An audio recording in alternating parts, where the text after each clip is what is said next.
Mapapatanong ka na lang, bakit may mga tao na mahilig manira ng buhay ng ibang tao, ng kapwa nila. Hindi hindi sila nakontento na mangialam, mag-participate, na pakialaman yung buhay ng ibang tao, tapos worst pa na ginawa nila ay manira.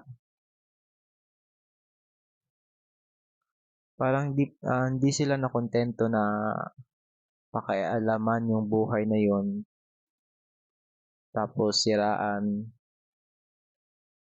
tapos papaisip ka kung may konsensya ba sila, lalo na kapag yung may negative effect dun sa taong sinisiraan nila. Halimbawa, naging worst yung sitwasyon, mas naging worst pa yung sitwasyon nung siniraan nila yung tao na yun. Parang ayaw nila maniwala sa karma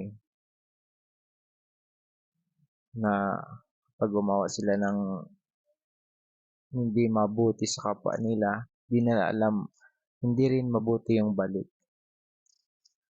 Alam ko marami kayong kilala kasi itong topic na to